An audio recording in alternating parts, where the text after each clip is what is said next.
Como fue tan confuso el mensaje que enviaron cuando levantaron el video, porque hace relación a unos videos que están allí, que no pude descifrar cuáles son porque el mensaje que mandan es muy confuso, lo voy a subir nuevamente, solamente la parte que se refiere a la política argentina y sin ningún tipo de videos. Nada, nada más. Nada más que los textos. En Odyssey lo tienen completo. En la página de Telegram, me lo piden por correo electrónico. En los comentarios va a estar el enlace. Primero voy a aclarar, porque aquí hay que aclarar todo. Yo no tengo nada en contra de los desfiles militares, y tampoco nada con que los gobiernos municipal, provincial o nacional contraten artistas para que la gente que no tiene recursos para pagar una entrada pueda verlos. Lo que quiero que me expliquen cuál es el sistema por el cual hay dinero para algunas cosas y para otras no. ¿Cómo se entienden que se gasten millones de dólares en celebrar el Día Patrio y no hay un centavo para comprar medicamentos oncológicos o que no se envíe alimentos a la gente que no puede comer? Voy a dar otro ejemplo. El accidente ferroviario de Palermo, a los servicios que dejaron de prestarse, se debieron a que no enviaron un centavo a la empresa. Eso quiero que me expliquen. ¿Cómo manejan las prioridades? Aclarado esto, yo me acuerdo que los macristas comentaban "volvimos al mundo" y Mauricio se reunía con Jacobo Rothschild, con Klaus Schwab o con Christine Lagarde, mientras nos decía que teníamos que enamorarnos de Christine. Y a cambio de su nombramiento en Davos de ciudadano global, nos clavaba la ley de la ponzoña obligatoria en enero de 2018, cuando todos seguían durmiendo y en la grieta anti. Y de regalo, por entregar al pueblo a la Agenda 2030, le dieron 50.000 millones de dólares, que los fanáticos decían eran para pagar las deudas de Cristina, y no fue así. Porque Duhovne, el mismo que dijo que para combatir la pobreza había que comerse a un pobre, declaraba que habían recibido un país desendeudado y que era conveniente solicitar un préstamo al Fondo Monetario. Y se lo fugaron. Y otra vez los fanáticos anti, que se informan por los medios del régimen, pedían más tiempo y otro mandato para el cipayo contrabandista, chupador de la teta del Estado y endeudador serial. Y Cristina, peregrina también, cuyo jefe es el mismo jefe al que Jabo le regaló la Patagonia, ungió al impresentable Alberto Fernández, que convalidó una deuda que no pasó por el Congreso y nos entregó a los laboratorios decretando una peste con el aval de la justicia. El argentino, que se cree un piola bárbaro y critica boludeces, nunca se hace cargo de la bosta que elige. Hoy sacaron a pasear las banderitas argentinas y gritan "viva la patria", mientras se hacen bien los boludos cuando en su cara entregan el territorio argentino y se dejan gobernar por un admirador de Margaret Thatcher, que dice ser de otro país y otra religión, y trabaja para liberar el Estado de Israel, mientras manifiesta ser el topo que vino a destruir el Estado argentino y se siente infiltrado en filas enemigas. Los viajes de Milei con la hermana en números: 193.452 kilómetros recorridos, 50 días ausentes, 650 millones de pesos, 0 inversiones obtenidas. Nos dice que no hay plata, pero vive con la nuestra porque la infinita pelotudez lo financia, mientras se hace gala del enfermizo anti, que es lo único que tienen porque estamos en la lona pagando tarifazos. La industria cayó el 14,8%, la construcción el 32,5%, el consumo de supermercados se desplomó el 15%, las industrias metalúrgicas cayeron un 25%, las manufactureras se desplomaron un 33,6%, la pobreza creció al 54,6%, la indigencia aumentó al 19,8%, el consumo de carne registró la mayor caída en los últimos 110 años. y el argento promedio contento, volvieron los desfiles patrios. ¿Patrio? ¿Cómo patrio? Si el comandante en jefe de las Fuerzas Armadas dice ser el topo que vino a destruir el Estado. ¿Y las Fuerzas Armadas no son Fuerzas Armadas del Estado? ¿De qué estados hablamos si el presidente dice que es judío y levanta la bandera de Israel frente al monumento de la bandera Rosario? Argentino, anagrama de ignorante, aun cuando se la dan de piola, de sábelo todo, que todos lo saben y vivan en la grieta, no haciéndose cargo que votaron por la destrucción de Argentina a manos de un caso de chaleco. Han sido cómplices de la entrega vergonzosa e ignominiosa de la patria. A los 7.000 efectivos de las Fuerzas Armadas que participaron en el desfile les pregunto, ¿no les da vergüenza que vuestro comandante en jefe sea el topo que vino a destruir el Estado? ¿Ustedes conforman las Fuerzas Armadas de qué Estado? ¿A qué Estado responden? ¿Y los argentinos que se sienten representados por esto, no tienen sangre en las venas?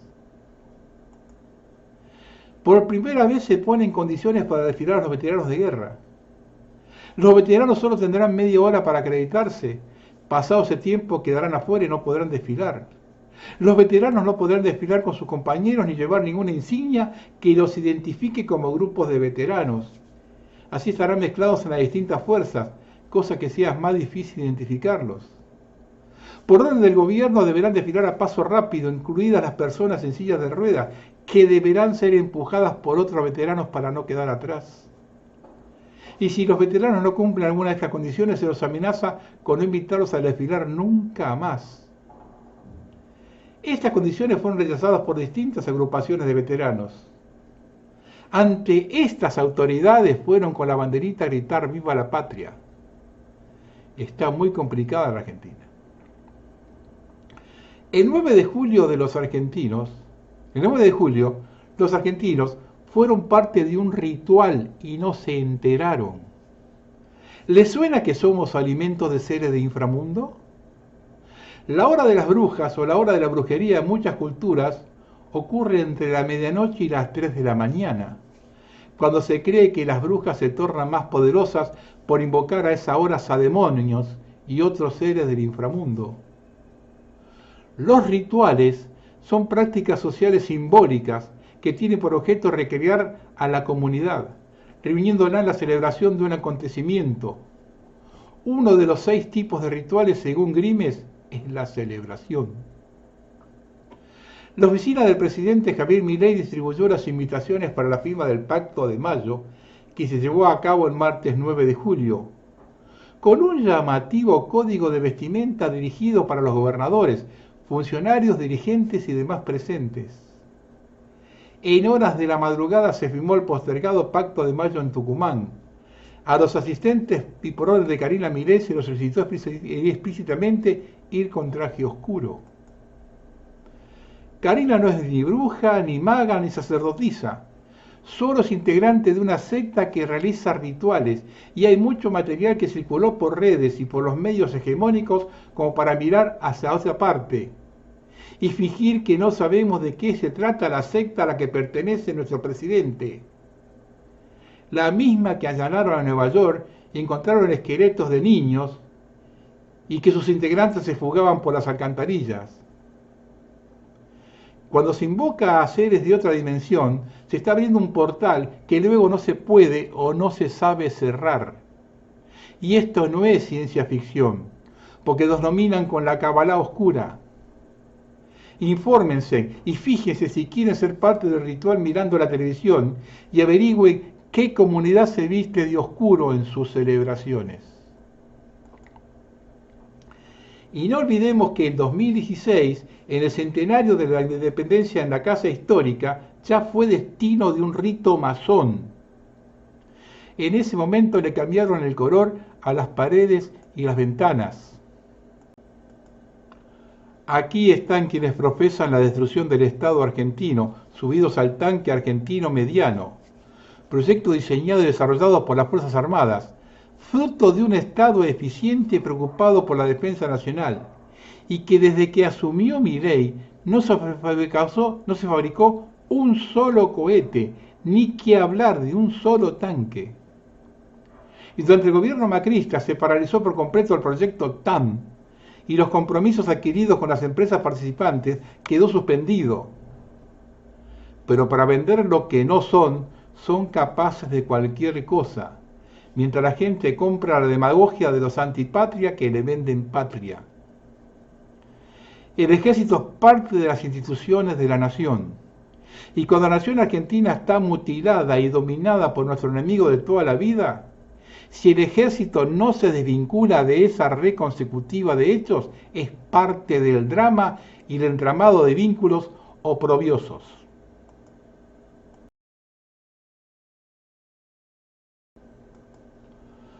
A medida que va avanzando la crisis y la poca reacción de la población, se nos hace complicado encontrar alguna explicación. Cuando observamos el desfile por la ciudad del 9 de julio y la gente con la banderita en la mano, viene a mi memoria el trágico año de 1966. El 28 de junio, el general Onganía destituyó al presidente Arturo Umberto Illia ante la pasividad de la ciudadanía. 10 días más tarde, Onganía desfiló en la exposición de la sociedad rural en un carruaje arrastrado por caballos como un emperador, en medio de los aplausos de los asistentes. La gente era la misma.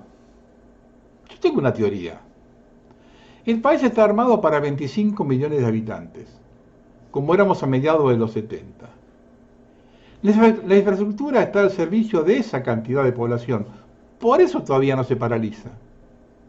La diferencia entre esa cantidad y la actual está bajo la línea de la pobreza, que hace 50 años era del 5%, y consume lo básico. Un ejemplo es que un fin de semana largo se mueven entre 1,5 millones y 2,5 millones de personas, lo mismo que hace 40 años. Otro de los motivos a analizar es que esta gente no se moviliza ante los reclamos del gobierno. Solo lo hizo por el tema universitario, que le tocaba directamente. No les interesan las cuestiones referidas al devenir de la economía, la pérdida de trabajo o la disminución de los ingresos, aunque les toque. Por lo que uno palpa en la calle, el reclamo es generalizado. Lo que acontece es que no quiere mezclarse con las clases bajas. Ahora bien, nos metemos en la grieta y observamos que es la misma de hace más de un siglo. Y si hilamos fino, viene desde la época de Rosas. ¿Cómo es posible que luego de tantos años no les hemos podido superar? Si partimos desde Rosas, vamos más atrás todavía, cuando se forma la Junta Grande con los delegados del interior. Y el primer enfrentamiento se da entre los ciudadanos y orilleros. De hecho, cuando Joaquín Campana, orillero de Buenos Aires, asume la jefatura de la Junta, lo derrocan y encarcelan ante un pedido de los ingleses. Y ahí tenemos la punta del ovillo. Las clases urbanas descendientes directos de los españoles y los orilleros derivados del mestizaje. Las luchas entre unitarios y federales se dieron entre estos dos grupos. Quienes se oponen a la guerra contra el del Paraguay venían del interior más profundo, las clases bajas, que eran las proveedoras de los soldados. ¿Quiénes se enfrentaron al centralismo porteño? Facundo Quiroga, el Chacho Peñalosa, Felipe Varela, es decir, la barbarie, según Sarmiento. ¿Por qué se lo persiguió Irigoyen de la forma que se lo hizo? Porque lo llevaron al poder los marginados, que desde caseros nunca pudieron acceder por los continuos fraudes de los candidatos de las clases acomodadas. Y durante su gestión se dieron las 3 más grandes matanzas de obreros en la historia argentina. Y lo que derrocaron, nunca se lo reclamaron. Lo derrocaron por otras cosas, por el tema del petróleo. Nunca le reclamaron esto, al contrario, las élites lo respaldaron. Y Perón comete la osadía de darle entidad a esa gente. Y a Evita la crucificaron por ser hija natural y por meterse con las damas de beneficencia de la alta sociedad. Les cuento una anécdota. Hace muchos años tuve de empleador a un señor que había dado protección en su casa a dirigentes radicales perseguidos por Perón en los 50. A fines de los 70 me comentó lo siguiente: antes se sabía quién era obrero y quién era empleado o comerciante. Ellos siempre andaban con ropa de trabajo y nosotros con traje y corbata. Ahora todo es igual. Así razona esta gente. Y acá entramos en el tema clasista, pero también es un tema cultural. Hoy, mal que les pese, es rock contra bailanta. Cuando acontece la violación y asesinato de María Soledad Morales, la madre del acusado dijo en una reunión con amigas: ¿tanto problema por una chinita violada? Hoy, bien entrado el siglo XXI, en algunos lugares del interior sigue en vigencia el derecho de pernada. Hoy, en el siglo XXI, 2024, sigue el derecho de pernada, por el cual el patrón tiene el derecho de sacar la virginidad a la hija del peón, que viene del viejo régimen colonial español, privilegio feudal por el que los nobles tenían potestad de pasar la noche de bodas con la mujer de sus vasallos. Esto es, de desvirgarla. La gran diferencia clasista se puede observar entre los concurrentes a la Plaza de Mayo el 17 de octubre de 1945 y la del 23 de septiembre de 1955, cuando asume la Libertadora. Ahí están las dos clases sociales bien diferenciadas. Los obreros con los pies en el agua, en las fuentes, llegando en camiones o tranvías, y la gente de bien, trajeados y con sombreros. Ahora bien, cuando hablamos de orilleros, de los orilleros de 1811, los federales de 1852, las montoneras de 1870 o los peronistas de 1945, ¿podemos circunscribir solo al tema clasista? ¿O ese tema clasista tiene una génesis étnica? Cuando la gente de bien se refiere a ellos como los negros de mierda, ¿qué mensaje están dando? Si es un tema clasista, con una política de movilidad ascendente, en un par de generaciones tenemos el tema encaminado. Si es cultural, con una buena educación pública pasa lo mismo. Ahora, si la cuestión es étnica, estamos en un serio problema. Allí es muy difícil la integración. Y si le sumamos gobiernos como el actual, dirigidos por gente de bien, lo único que podemos esperar es que la grieta se potencie hasta establecer guetos con márgenes de pobreza superiores al 80%. Y observando quiénes están detrás de los títeres del gobierno, no me queda la menor duda que ese es el plan y que van a hacer todo lo posible para establecerlo. Su actualidad y su pasado marcan su derrotero de racismo étnico. Tiene el aval de las clases medias para llevarlo a cabo. Solo una incógnita: ¿qué pasará cuando la pobreza alcance el 85%? ¿Seguirán sin integrarse viviendo del pasado? ¿O lucharán para volver a ese pasado?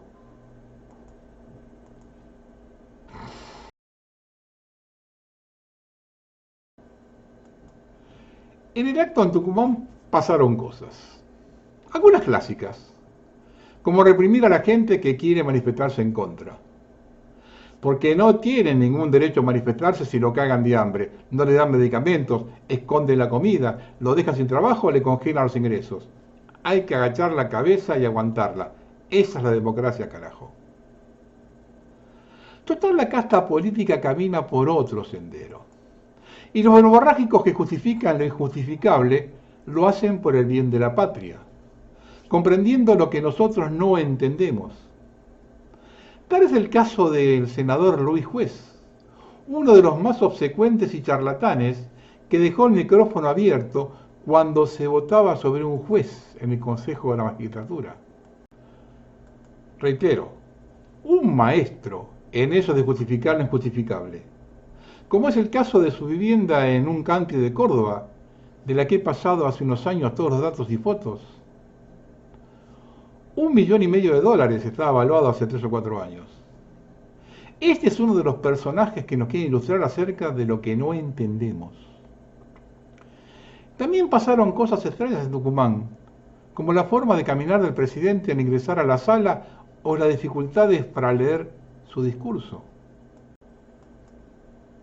No sabemos si fue parte del ritual u otra cosa que desconocemos. Lo que sí es cierto es que sus caprichos, por ser el abanderado de la lucha contra el comunismo, como si estuviésemos en plena Guerra Fría, comienza a traer los problemas. Por no concurrir al Mercosur, no se hizo al final la declaración de todos los encuentros por la soberanía de Malvinas. Justo en este momento, cuando se va a iniciar el saqueo de petróleo en la región por medio de ese consorcio inglés-israelí. Los argentinos están en otra cosa, con la vista en Estados Unidos y en la Copa América de fútbol, para demostrar que somos los mejores del mundo, en lo que realmente somos los peores, pero eso no importa. Pregunto, ¿no merecemos algo mejor? Somos los reyes de la improvisación. Si bien es un invierno histórico por las bajas temperaturas en la Patagonia, hubo tiempo de hacer algo para salvar los animales y no se hizo nada. ¿Es tan difícil arriarlos hacia un lugar cubierto y alimentarlos? ¿O es más fácil no prever nada y llorar por los pasillos? Me dirán que no hubo tiempo para construir corrales cubiertos. ¿Ahora no? ¿Para adelantarse a las circunstancias y ser previsor? Esos corrales se pueden utilizar también contra la erupción de un volcán. Y todo se puede hacer cuando se mira hacia adelante y no se vive el día a día. Australia es casi un desierto. Sin embargo, en el interior tienen granjas con animales alimentados con plantas de hidroponía que producen pasto fresco. Los cultivos son con riesgo al goteo manejados por computadoras. No se desperdicia una gota de agua. Me dirán que es caro. Es más barato que perderlo todo. Lo que está aconteciendo con la desaparición de Loan comprueban que hay gente muy pesada involucrada. Y en un feudo es imposible que la gobernación no esté al tanto. La demostración más clara de esto es la intimidación hacia los medios de prensa nacionales que están cubriendo el caso. Los persiguen, acosan, sacan fotos.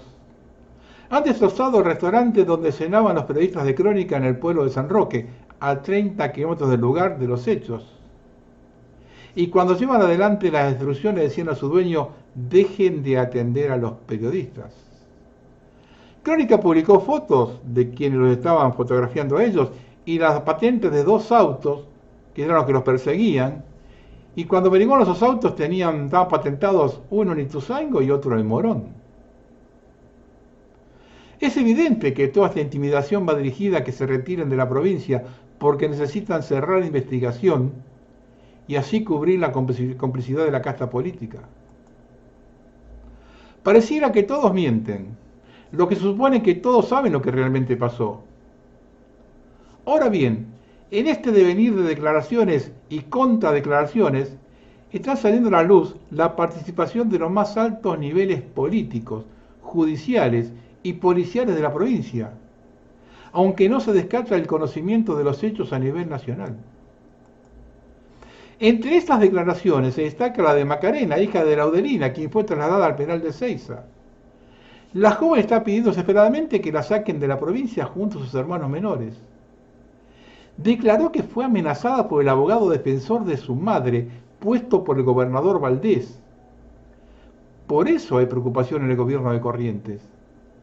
También declaró que dicho abogado le manifestó que si no aceptaba lo que le ofrecían, una casa y un auto, por decir que fue un accidente, Patricia Bullrich se iba a meter presa a las 2. Y también confirmó que el senador provincial Diego Pellegrini, mano derecha del gobernador Valdés, fue quien amenazó y llevó a declarar en su propio auto Vento Gris a Laudelina. La pista, una red de trata cercana al gobernador Valdés que financia la política argentina. La jueza determinó que esta joven debe ser detenida por obstrucción de la justicia, pero todavía no determinó la indagatoria de los que ella acusa y que pertenecen a las más altas esferas de la provincia, u ordenar el careo. Y para esto de los careos acontece algo muy extraño que no es común. A los detenidos se han alojado en provincias diferentes, muy distantes uno del otro. Ahora hay que llevar 3 más a Ezeiza. Todo muy extraño y sospechoso lo que está aconteciendo. Y acá me viene a la memoria la relación de Mauricio Macri con el proxeneta Martín hoy en Cancún, que era una noticia difundida internacionalmente el 14 de enero de 2012 por el medio español elmundo.es. Una red de puticlubs pagó la campaña electoral del alcalde de Buenos Aires. En este caso de Corrientes, todos dejan su huella. No he visto en mi vida un caso mejor llevado para que desemboque en una vía muerta. Si no aparece el niño, pueden encontrar las pruebas que quieran. Como no se preservó ninguno de los elementos de prueba y se hicieron los peritajes semanas después sobre objetos e inmuebles que no habían sido custodiados, es dar a los abogados defensores en bandeja la nulidad de todo lo actuado con la excusa de que plantaron pruebas. Y la demora en intervenir el gobierno nacional lo convierte en partícipe necesario. Cuando el caso tuvo difusión nacional, en Buenos Aires miraban para otro lado, hasta que la impresentable ministra de Seguridad fue a Corrientes a establecer una versión oficial.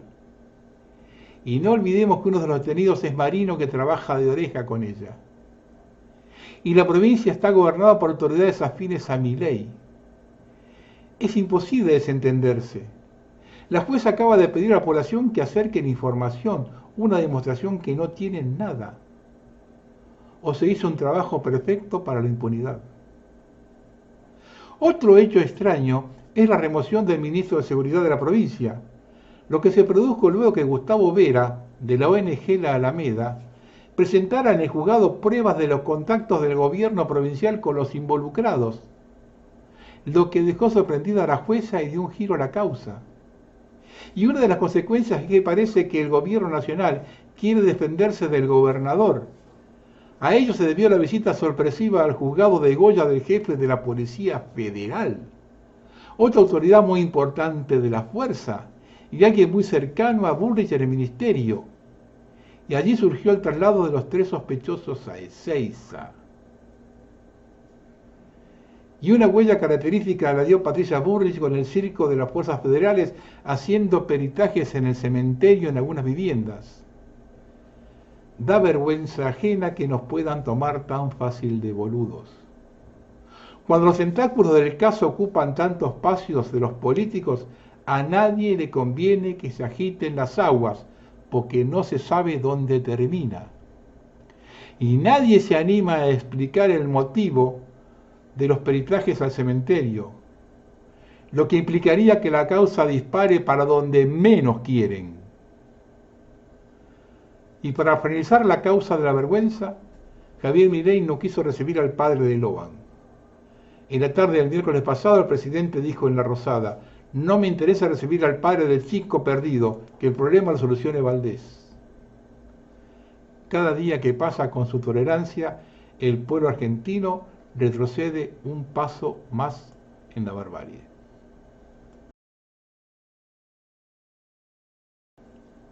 Algunas charlas de Quincho. Recuerden que las fuentes están en los textos. Emisión récord. En la última semana hubo un salto abismal en la base monetaria. Pasó de 18.000 billones del pasado 24 de junio a 24.000 el primer día de julio, en un salto del 26%. En lo que va del año, la base monetaria subió 65%. Otro fracaso de Caputo. El Chacho, el gran bono riojano, está siendo utilizado para no pagar IVA, plazos de las tarjetas de crédito, comisiones bancarias. Hoy el Chacho vale más que el peso, y encima tienen descuentos en los comercios y grandes marcas del 15%. El Gran Pacto de San José. En La Rioja los chachos ya valen 10% más que el peso, 100 pesos 90 chachos. Grandes empresas como Coca-Cola, Megaton y la Serenísima Secta, etcétera, ya los reciben. Se reactiva el Pacto San José de Flores que integran Kichiló, Quintela, Puyaro y La Llora con monedas propias. Luis Caputo acaba de cancelar una licitación de 4.000 millones de dólares para ampliar la generación térmica de Central Puerto, Pampa Energía, Albanese, MCU, YPF y PAE, para que Nicky Caputo entre en el negocio. Esto vinieron a hacer con sus negociados. Rosana Caputo, hermana de Luis Caputo, quien la querella pidió que vaya a indagatoria por sus vínculos directos con el atentado a Cristina Kirchner, fue quien financió a Jonathan Morel de Revolución Federal con más de 3,5 millones. Y la última. Peto Velo sigue reteniendo frazadas que no quiere entregar, mientras por culpa del gobierno que ella integra sigue aumentando la cantidad de personas en situación de calle que mueren por el frío sin siquiera una frazada. Acá están bien ordenadas las frazadas sin entregar. Vamos a terminar.